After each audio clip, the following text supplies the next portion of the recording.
Hi friends! ఈరోజు మనం రీసెంట్‌గా ఒక మంచి క్రైమ్ థ్రిల్లర్ కాన్సెప్ట్‌తో వచ్చిన 'ఆహాలో' స్ట్రీమింగ్ అవుతూ ఉన్న 'సింబా' మూవీ స్టోరీ డిస్కస్ చేసుకోబోతున్నాం. ఇలాగే మీకింకా ఏ మూవీ స్టోరీని ఎక్స్‌ప్లనేషన్ కావాలి అంటే ఆ మూవీ నేమ్ అనేది కామెంట్ బాక్స్‌లో కామెంట్ చేయండి. ఇంకా ఏమాత్రం ఆలస్యం చేయకుండా మూవీలోకి వెళ్ళిపోదాం. మూవీ స్టార్ట్ అవ్వగానే మన మూవీలో మెయిన్ క్యారెక్టర్ అయిన అనసూయాస్ అక్షయాని చూపిస్తారు. అక్షయ భర్త పేరు మహేష్. తనకి ఒక యాక్సిడెంట్లో 2 కాళ్ళు ప్యారలైజ్ అవ్వడం వల్ల నడవలేడు. తను ఎప్పుడూ వీల్ చైర్‌కే పరిమితమై ఉంటాడు. వారికి చిన్ని అనే 5 సంవత్సరాల కూతురు కూడా ఉంటుంది. ఇంకా అక్షయ స్కూల్లో టీచర్‌గా జాబ్ చేస్తూ తన ఫ్యామిలీని చూసుకుంటూ ఉంటుంది.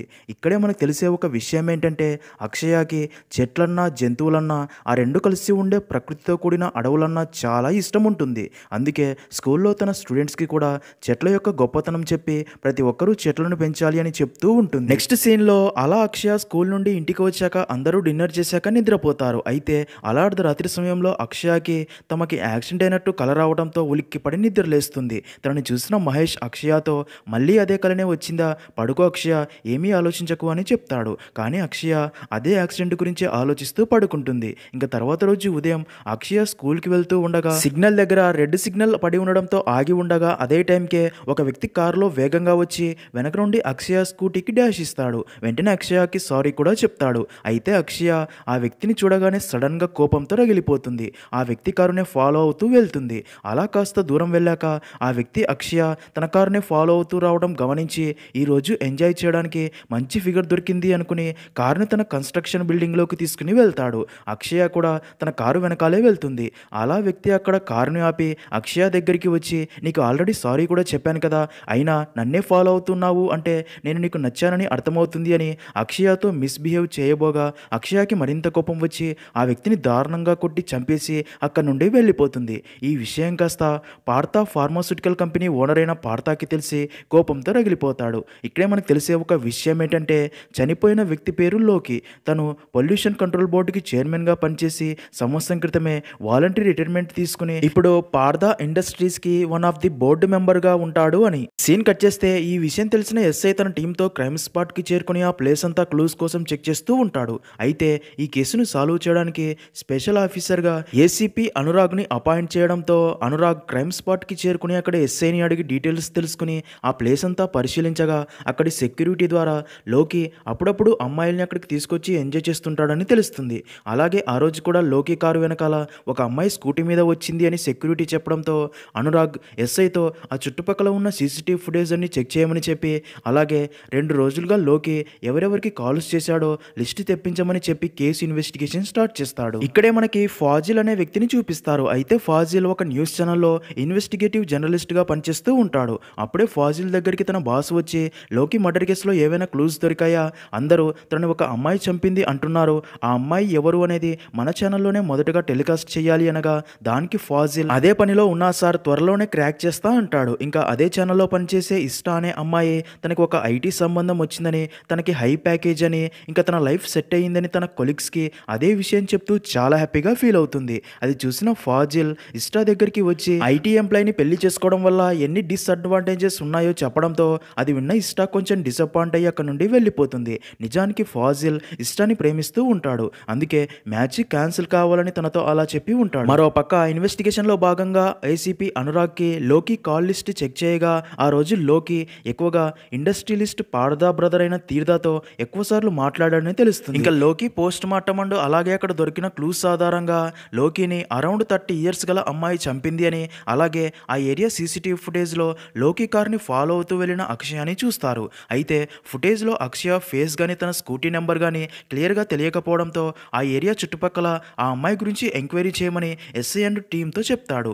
మరో పక్క ఫాజిల్ కూడా క్రైమ్ స్పాట్కి వెళ్ళి అక్కడి ఫొటోస్ తీసుకుని క్లూస్ కోసం ట్రై చేస్తూ ఉంటాడు. నెక్స్ట్ సీన్లో స్కూల్ అయిపోయాక ఇష్టా తన అన్న కూతురిని తీసుకెళ్ళడానికి స్కూల్ దగ్గరికి వస్తుంది.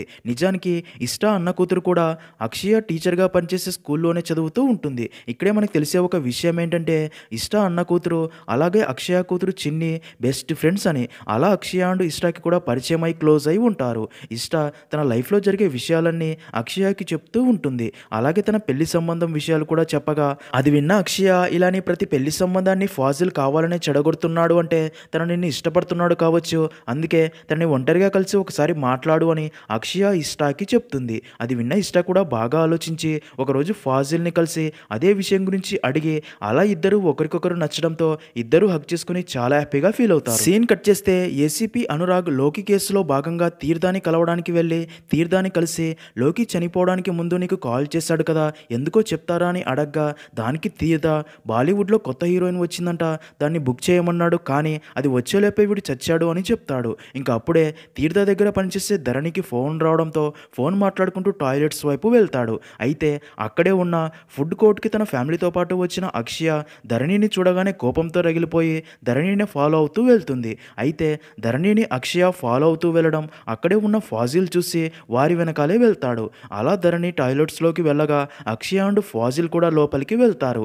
అయితే ఇక్కడే అదిరిపోయే ట్విస్ట్ ఏంటంటే అక్షయ అండ్ ఫాజిల్ కలిసి ధరణిని బాగా కొట్టి చంపేసి అక్కడ నుండి వెళ్ళిపోతారు. మరోపక్క ఏసీపీ అనురాగ్ తీర్థకి తను అండ్ లోకి మాట్లాడుకున్న ఫోన్ రికార్డు వినిపించి ఇదంతా వింటే నీకు లోకికి ఆ ల్యాండ్ విషయంలో ఏదో డిఫరెన్సెస్ వచ్చినట్లు తెలుస్తుంది అని అడుగుతూ ఉండగానే అప్పుడే వారికి టాయిలెట్స్లో ధరణిని ఎవరో దారుణంగా చంపేశారని తెలిసి షాక్ అయ్యి వెంటనే అక్కడికి వెళ్ళి ధరణి డెడ్ బాడీని చూసి షాక్ అవుతారు. తీర్థ వెంటనే బయటికి వచ్చి పార్దాకి ఫోన్ చేసి ధరణిని ఎవరో చంపేశారని చెప్పగా అది విన్న పార్దా ఏదో గుర్తు చేసుకుని ఫుల్గా టెన్షన్ పడతాడు. మరో పక్క క్రైమ్ స్పాట్ క్లియర్గా చెక్ చేసిన ఏసీపీకి ధరణిని చంపింది ఇద్దరు అని అర్థమవుతుంది. అందుకే ఎస్ఐతో వెంటనే అక్కడి సీసీటీవీ ఫుటేజ్ అన్ని క్లియర్గా చెక్ చేయమని చెప్తాడు. అప్పుడే పార్దా ఏసీపీకి ఫోన్ చేసి లోకి కేసు ఇన్వెస్టిగేషన్ చేస్తుంది నువ్వే అంట కదా, ఇప్పటికే నా మనుషులు ఇద్దరు చనిపోయారు, నా నుండి నీకు మరొక కాల్ వచ్చేలోపే నువ్వు కిల్లర్ని పట్టుకోవాలి, లేదంటే ఆ ప్లేస్ నుండి నువ్వు పోతావని వార్నింగ్ ఇస్తాడు. నెక్స్ట్ సీన్లో ఏసీపీ అనురాగ్ అండ్ ఎస్ఐ అక్కడి సీసీటీవీ ఫుటేజెస్ అన్ని క్లియర్గా చెక్ చేయగా ధరణిని ఫాలో అవుతూ అక్షయ అండ్ ఫాజిల్ తన వెలకానే వెళ్ళినట్టు తెలుస్తుంది. అంతేకాక లోకి మర్డర్ కేసులో కూడా తనని చంపడానికి వచ్చిన అమ్మాయి పెట్టుకున్న హెల్మెట్ అక్షయ హెల్మెట్ ఒకటే అని తెలిసి లోకిని కూడా చంపింది వీరే అయి ఉంటారు అనే అనుమానంతో ఏసీపీ వారిని అరెస్ట్ చేసి కస్టడీలోకి తీసుకోమని ఆర్డర్స్ ఇవ్వడంతో వారిని అరెస్ట్ చేయడానికి బయలుదేరుతారు. మరో పక్క స్కూల్లో అక్షయకి బెస్ట్ టీచర్గా సెలెక్ట్ చేసి తనకి సన్మానం చేస్తూ ఉండగా అప్పుడే ఏసీపీ అక్కడికి వచ్చి తనని అరెస్ట్ చేసి పోలీస్ స్టేషన్కి తీసుకుని వెళ్తాడు. మరో పక్క ఫాజిల్ అండ్ ఇష్టా తమ పేరెంట్స్కి తమ ప్రేమ విషయం చెప్పి ఒప్పించడంతో ఇద్దరికి ఎంగేజ్మెంట్ జరుగుతూ ఉంటుంది. అదే టైంకి ఎస్ఐ అక్కడికి వచ్చి ఫాజిల్ని అరెస్ట్ చేసి పోలీస్ స్టేషన్కి తీసుకుని వస్తాడు. అయితే నిజానికి అక్షయ అండ్ ఫాజిల్ పోలీసులతో తాము ఏ తప్పు చేయలేదని తమని వదిలేయమని రిక్వెస్ట్ చేసినా సరే పోలీసులు వారి మాట వినరు. అదంతా చూస్తున్న అక్షయ భర్త ఇష్టా అండ్ ఫాజిల్ పేరెంట్స్ షాక్లో ఉండిపోతారు. ఇదిలా ఉంటే అన్ని టీవీ ఛానల్స్లో లోకి అండ్ ధరణి మర్డర్ కేసులో నిందితులైన అక్షయ అండ్ ఫాజిల్ని పోలీసులు అరెస్ట్ చేసినట్లు వారి ఫొటోస్ చూపిస్తూ ఉంటారు. వారి ఫొటోస్ చూసిన పార్దా షాక్ అయ్యి వెంటనే ఏసీపీకి పదే పదే కాల్ చేస్తాడు. ఏసీపీ ఫోన్ లిఫ్ట్ చేయడు. దాంతో పార్దా కమిషనర్కి ఫోన్ చేసి నేను ఎప్పుడు మిమ్మల్ని సహాయం అడగలేదు, కానీ ఇప్పుడు అడుగుతున్నా, ఆ ఏసీపీ నా మాట వినట్లేదు, లోకి అండ్ ధరణి కేసులో నిందితులైన అక్షయ అండ్ ఫాజిల్ నాకు కావాలి, వారు కోర్టుకు వెళ్ళకూడదు, అందుకే ఈ కేసు నుండి ఏసీపీని తప్పించు అంటాడు. అది విన్న కమిషనర్ ప్లాన్ ప్రకారం ఏసీపీని ఆ కేసు నుండి తప్పించి మరొక కేసుకి ట్రాన్స్ఫర్ చేస్తాడు. ఏసీపీ అనురాగ్ ప్లేస్లో సబర్వాల్ని అపాయింట్ చేస్తాడు. ఈ విషయం తెలిసిన ఏసీపీ అనురాగ్ చాలా బాధపడి అక్షయ అండ్ ఫాజిల్ని చంపడానికే ఇదంతా పార్దా ప్లాన్ అని అర్థమయ్యే ఎస్ఐ అండ్ కానిస్టేబుల్తో ఈ కేసులో నేను లేకపోయినా సరే వారికి ఏమీ జరగకుండా చూసుకోవాల్సిన బాధ్యత నాది అని, అందుకే వారిని చంపాలి అని సబర్వాల్ ఎలాంటి ప్లాన్స్ వేసినా సరే నాకు చెప్పండి అని చెప్పి కమిషనర్ తనకి అప్పగించిన బైక్ యాక్సిడెంట్ కేసు ఇన్వెస్టిగేషన్ కోసం వెళ్తాడు. సీన్ కట్ చేస్తే అదే రోజు రాత్రి సబర్వాల్ పార్దాకి ఫోన్ చేసి పోలీస్ స్టేషన్ ఫ్రంట్ డోర్ నుండి వారిని మీ దగ్గరికి తీసుకురావడం కష్టమని, అందుకే స్టేషన్ బ్యాక్ డోర్ దగ్గర వెయిట్ చేయండి, అక్కడే మీకు వారిని అప్పగిస్తాం, వారిని అక్కడే ఎన్కౌంటర్ చేసి పోలీస్ స్టేషన్ నుండి పారిపోతుంటే ఎన్కౌంటర్ చేసినట్లు కేసుని క్లోజ్ చేస్తా అని చెప్తాడు. అయితే అదంతా విన్న కానిస్టేబుల్ అదే విషయం ఏసీపీ అనురాగ్కి ఫోన్ చేసి చెప్పగా అది విన్న అనురాగ్ వారిని కాపాడడానికి ఒకటే మార్గం ఉంది, నేను అక్షయ అండ్ ఫాజిల్ని ఎన్కౌంటర్ చేయబోతున్నట్లు Akshaya and Fazil family and రిలేటివ్స్కి ఇన్ఫార్మ్ చేసి వెంటనే అందరూ పోలీస్ స్టేషన్ బ్యాక్ డోర్ దగ్గరికి చేరుకునేలా చేయని చెప్పడంతో కానిస్టేబుల్ ఆ ఇన్ఫర్మేషన్ వారి ఫ్యామిలీకి చెప్పగా సబర్వాల్ వారిని బ్యాక్ డోర్ గుండా తీసుకెళ్లే సమయానికి అందరూ అక్కడికి చేరుకొని అన్ని సోషల్ మీడియా అకౌంట్స్లో లైవ్ పెట్టి అదంతా రికార్డ్ చేస్తూ ఉండడంతో సబర్వాల్ షాక్ అయ్యి వారిని మళ్ళీ పోలీస్ స్టేషన్కి తీసుకెళ్లి అదే విషయం పార్దా అండ్ తీర్థకి కాల్ చేసి చెప్తాడు. ప్లాన్ ఫెయిల్ అవడంతో తీర్థ కోపంతో రగిలిపోతాడు. నెక్స్ట్ సీన్లో మరుసటి రోజు ఉదయం సబర్వాల్ అక్షయ అండ్ ఫాజిల్ని పోలీస్ వ్యాన్లో కోర్టుకి తీసుకుని వెళ్తాడు. ఈ విషయం తెలిసిన తీర్థ పార్దాతో వారిని ఇంకా నేనే చంపేస్తానన్నయ్యా, వారి చావు నా చేతుల్లోనే అని వారిని చంపడానికి కారులో బయలుదేరతాడు. అలా మార్గమధ్యంలోనే పోలీసు వ్యాన్ని ఆపి తీర్థ గన్ తీసుకుని వారిని చంపేందుకు వ్యాన్లోకి ఎక్కి వారిని చూసి గన్ గురి పెడతాడు. అయితే ఇక్కడే ట్విస్ట్ ఏంటంటే తీర్థాన్ని చూడగానే అక్షయ అండ్ ఫాజిల్ మళ్ళీ తమ బాడీలోకి ఎవరో ప్రవేశించినట్లు తీర్థాన్ని బాగా కొట్టి చంపబోగా తీర్థ అక్కడి నుంచి పారిపోతాడు. అలా పారిపోతున్న తీర్థాన్ని అటుగా కారులో వస్తున్న లండన్ నుంచి వచ్చిన న్యూరో సర్జన్ డాక్టర్ అయిన ఇరానీ చూసి సేమ్ అక్షయ అండ్ ఫాజిల్ లాగే బిహేవ్ చేస్తూ కోపంతో రగిలిపోయి తీర్థాన్ని కారుతో గుద్ది అలా ముగ్గురు కలిసి చాలా దారుణంగా తనని కొట్టి చంపేస్తారు.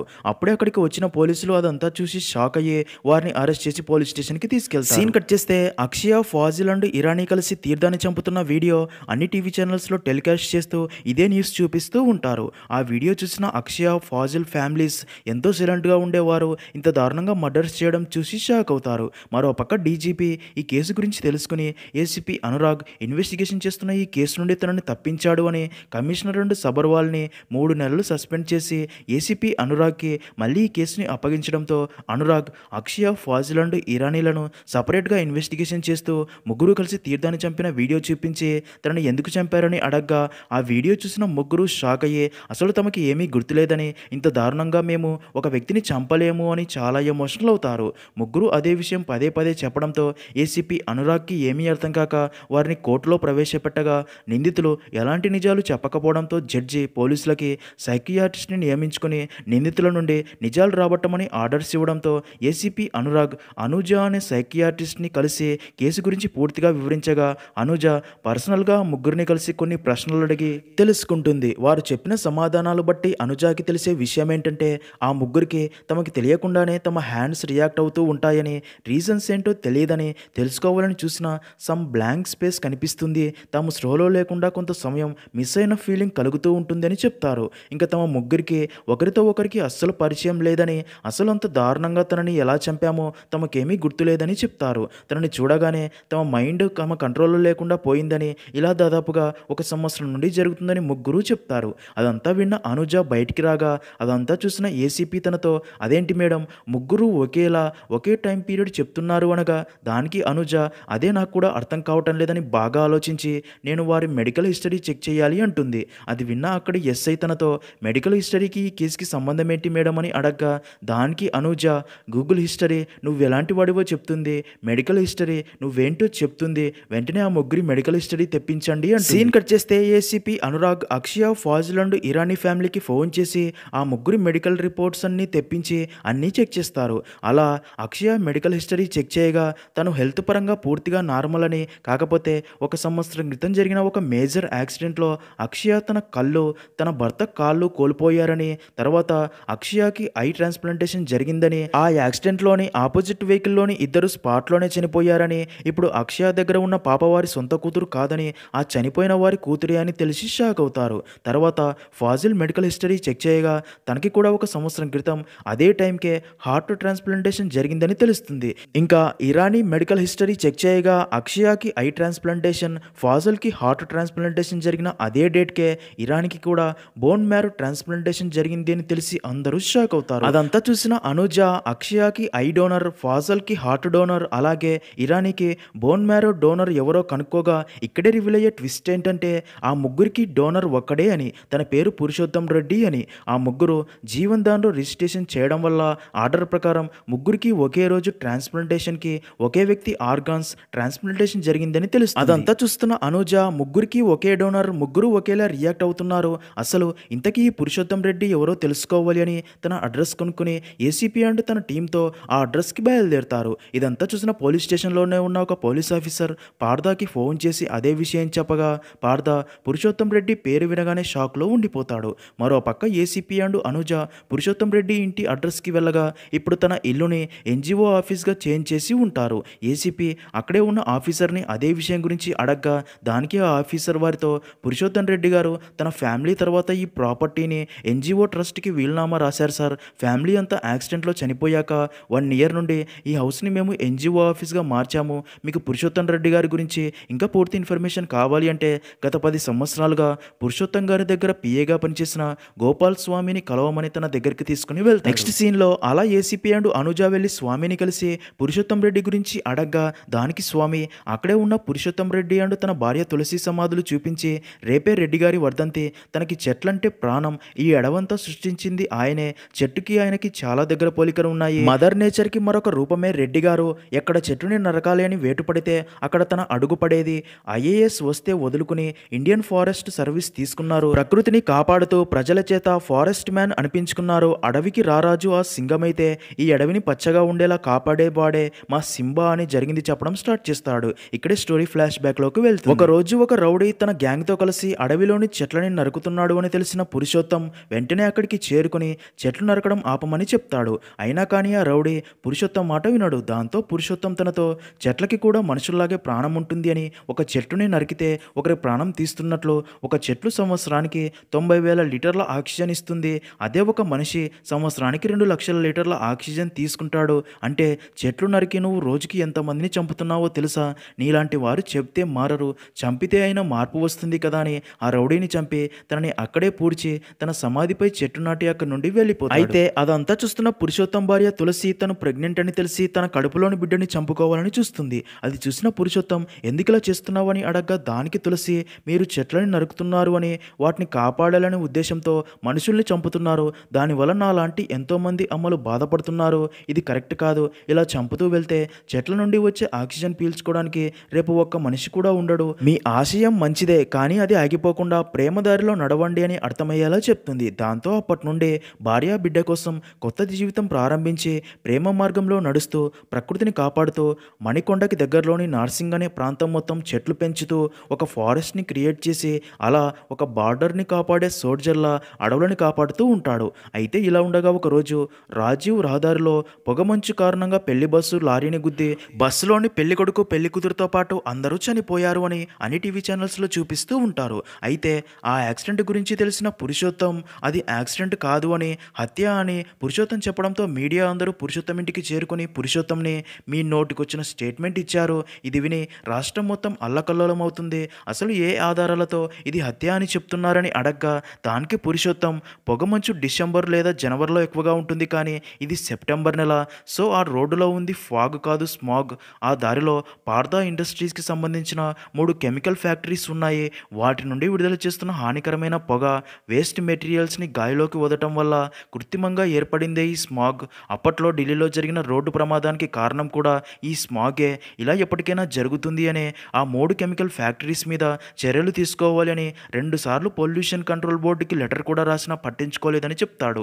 అదంతా విన్న టీవీ ఛానల్స్ అదంతా టెలికాస్ట్ చేయడంతో ఈ విషయం తెలిసిన గవర్నమెంట్ పొల్యూషన్ కంట్రోల్ బోర్డు మీద అలాగే పార్థా ఇండస్ట్రీస్కి చెందిన ఆ 3 కెమికల్ ఫ్యాక్టరీస్ మీద సీరియస్ యాక్షన్ తీసుకుంటుంది. సీన్ కట్ చేస్తే మరుసటి రోజు పురుషోత్తం టెక్ కాన్ఫరెన్స్ ఏర్పాటు చేసి దానికి ప్రముఖులందరినీ ఇన్వైట్ చేసి వారితో నిన్న జరిగిన యాక్సిడెంట్లో చనిపోయిన వారికి కారణం పార్థా కెమికల్ ఫ్యాక్టరీస్ 90% కారణమైతే 10% మనం కూడా కారణం, ఒక మనిషి ఆహారం లేకుండా కేవలం నీరు తాగుతూ 30 నుండి 40 రోజులు బ్రతికేయవచ్చు, నీరు కూడా లేకుండా 3 నుంచి 4 రోజులు బ్రతకవచ్చు, కానీ ఆక్సిజన్ లేకపోతే ఒక్క నిమిషం కూడా బ్రతకలేము, మన గాలిలో ఆక్సిజన్ లేకపోతే ఢిల్లీ ఉత్తరాఖండ్ లాగా 500కి ఆక్సిజన్ కొనుక్కొని పీల్చుకోవాల్సిన పరిస్థితి వస్తుంది, ప్రపంచవ్యాప్తంగా మందు సిగరెట్ వ్యాధుల కంటే ఎక్కువగా ఎయిర్ పొల్యూషన్ వల్లే ప్రజలు చనిపోతున్నారు, వీటన్నింటికీ సొల్యూషన్ వృక్షో రక్షతి రక్షిత, ఒక మనిషి ఒక రోజు బ్రతకాలి అంటే 7 చెట్లు ప్రొడ్యూస్ చేసే ఆక్సిజన్ అవసరం, మన ఇండియాలో ఒక మనిషికి 7 చెట్లు ఉన్నాయి, అదే కెనడాలో ఒక మనిషికి 8,000 చెట్లు ఉన్నాయి,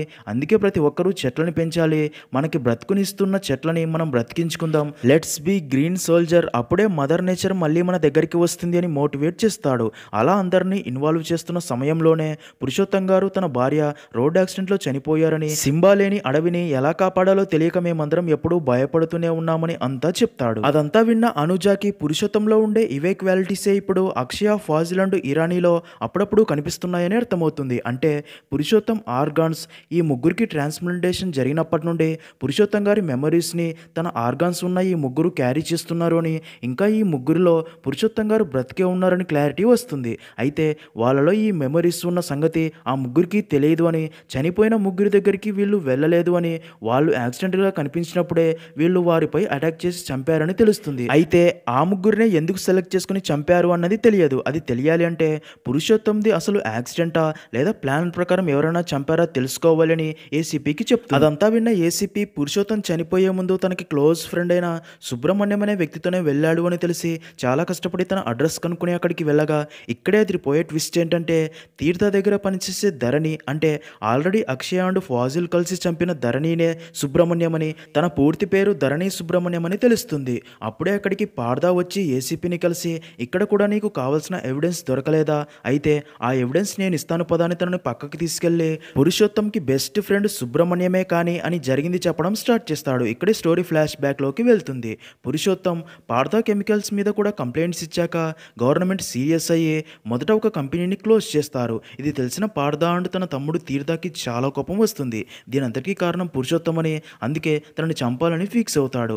అందుకే పురుషోత్తం బెస్ట్ ఫ్రెండ్ అయిన సుబ్రహ్మణ్యానికి అధిక మొత్తంలో డబ్బు ఇచ్చి తన వైపు మార్చుకుని ప్లాన్ ప్రకారం తనతో పురుషోత్తంకి ఒక మీటింగ్ అని అబద్ధం చెప్పి తనని తన భార్యని పార్తా గెస్ట్ హౌస్కి తీసుకుని వెళ్తాడు. అదంతా చూసిన పురుషోత్తంకి సుబ్రహ్మణ్యం కూడా వారితో చేతులు కడిపాలని తెలుస్తుంది. అప్పుడే పార్దా పురుషోత్తంతో ఇక్కడితో ఇదంతా ఆపేసి తన కెమికల్ ఫ్యాక్టరీస్ మీద ఇచ్చిన కంప్లైంట్స్ వెనక్కి తీసుకోమని చెప్తాడు. కానీ దానికి పురుషోత్తం ఒప్పుకోడు. తను చనిపోయేదాకా ప్రకృతిని అడవులను కాపాడడానికి ఎంత దాకైనా వెళ్తా అని అక్కడి నుంచి వెళ్ళబోగా అయితే అప్పటికే పురుషోత్తముడు తన భార్య తాగిన కాఫీలో పార్దా మిథైల్ మెర్క్యూరీ కలిపి ఉంటాడు. అప్పుడే పార్దా పురుషోత్తంతో ఇంకో 10 నిమిషాల్లో మీ ఇద్దరి బ్రెయిన్ డెడ్ అవుతుంది, ఇప్పుడు నీ భార్యని తన కడుపులోని బిడ్డని కాపాడుకో అంటాడు. అది విన్న పురుషోత్తం షాక్ అయ్యి వెంటనే తన భార్యని తీసుకుని కారులో అక్కడి నుంచి బయలుదేరతాడు.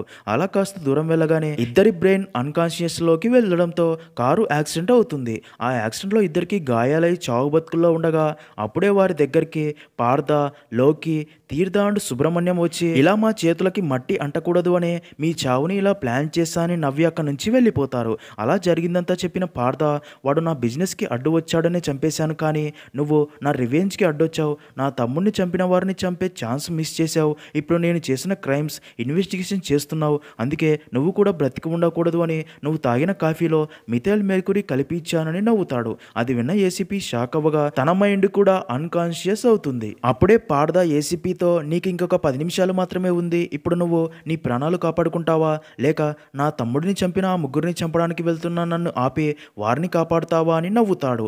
ఏసీపీ యాంటీడోట్ తీసుకోవడానికి వెంటనే అక్కడ నుండి హాస్పిటల్కి వెళ్ళగా మరో పక్క పార్దా పోలీస్ స్టేషన్లో ఉన్న తన మనిషి ద్వారా వీడియో కాల్ చేసి అక్షయ, ఫాజిల్ అండ్ ఇరానీతో ఇప్పుడు నేను మీ ఇంట్లోనే ఉన్నా, ఇక్కడి పురాతన చెట్లని నరికేస్తున్నా, వచ్చి కాపాడుకోండి అనడంతో పార్దుని చూడగానే ఆ ముగ్గురు కోపంతో రగిలిపోయి వెంటనే పోలీస్ స్టేషన్ నుండి తప్పించుకొని పార్దు ఉన్న తమ ఇంటికి వెళ్తారు. అయితే అక్కడ పార్దు మనుషులు ఆ ముగ్గురిని బాగా కొట్టి చేతులు కట్టి పడేస్తారు. అప్పుడే పార్దు వారితో నిన్ను చంపినా సరే నీ ఆర్గాన్స్ రివెంజ్ తీర్చుకోవడమేంట్రా, ఇదంతా చేస్తుంది మీలో ఉన్న పురుషోత్తం రెడ్డి అని, ఏదో బయాలజికల్ మెమరీ అని, సెల్యులర్ మెమరీ అంట, అసలు మీలో ఉంది ఎవరో నాకు ఇప్పుడు క్లారిటీ కావాలి అని ఒకవైపు ఆ ముగ్గురు ఫ్యామిలీస్ పై కిరోసిన్ పోసి మరోవైపు చెట్టుపై కిరోసిన్ పోసి ఇప్పుడు మీరు ఎవరిని కాపాడుకుంటారో చూస్తా, ఇప్పుడు ఫ్యామిలీయా లేక ప్రకృతినా అని వారిని తగలబెట్టబోగా అదే టైంకి అక్కడికి ఏసీపీ వచ్చి పార్దా మనుషులందరినీ ఉతికి ఆరేస్తాడు. మరో పక్క ఆ ముగ్గురు కట్లు విడిపించుకొని పార్దుని దారుణంగా కొడుతూ చంపబోగా పార్దు కూడా వారి మీద అటాక్ చేస్తాడు. అలా పెద్ద ఫైట్ తర్వాత ఆ ముగ్గురు కలిసి పార్దుని దారుణంగా కొట్టి చంపేస్తారు. సీన్ కట్ చేస్తే కోర్టులో ఈ కేసు స్టార్ట్ అవ్వగా జడ్జి ఈ కేసు డీటెయిల్స్ అన్ని పరిశీలిస్తాడు. ఇంకా సైక్రియాటిస్ట్ అనుజ జడ్జికి అర్థమయ్యేలా ఆర్గాన్స్ ట్రాన్స్ప్లాంటేషన్ తర్వాత బయాలజికల్ మెమరీస్, సెల్యులర్ మెమరీస్ ద్వారా ఆ వ్యక్తుల్లో వచ్చిన మార్పులకు సంబంధించిన కొన్ని కేసులకు సంబంధించిన డీటెయిల్స్, ఫొటోస్ అన్ని చూపించి వివరిస్తుంది. మన శరీరంలో ఉన్న ప్రతి సెల్ కి మెమరీ ఉంది అని, అదే cellular memory or biological memory అని, అదే మెమరీ ఈ ముగ్గురులో చాలా ఎక్కువగా ఉంది. అందుకే పురుషోత్తం ఆర్గాన్స్ ఉన్న వీళ్ళు పురుషోత్తం పగకి వీరు రియాక్ట్ అయ్యారు, తన చావుకి కారణమైన ఆ నలుగురిని చంపారు అని చెప్తుంది. అదంతా విన్న జడ్జికి తెలిసే మరొక షాకింగ్ విషయం ఏంటంటే బైక్ యాక్సిడెంట్లో గాయాల పాలై చావు బతుకుల్లో ఉన్న తన కొడుక్కి ఆపరేషన్ చేసేందుకే లండన్ నుండి డాక్టర్ ఇరానీ వచ్చాడు అని, లేకపోతే తను అసలు ఇండియాకే వచ్చేవాడు కాదని తెలుస్తుంది. అంటే ఈ ముగ్గురులో ఉన్న పురుషోత్తం ఆర్గాన్స్ ట్రాన్స్ప్లాంటేషన్ కారణంగా సెల్యులర్ మెమరీగా క్యారీ చేయబడే పురుషోత్తం జ్ఞాపకాల ద్వారా ఇదంతా జరిగింది అని ముగ్గురిని నిర్దోషులుగా తీర్పులు ఇవ్వడంతో అక్షయ అండ్ ఫాజిల్ ఫ్యామిలీస్ చాలా హ్యాపీగా ఫీల్ అవుతాయి. అలా అక్కడితో మూవీ అనేది ఎండ్ అవుతుంది.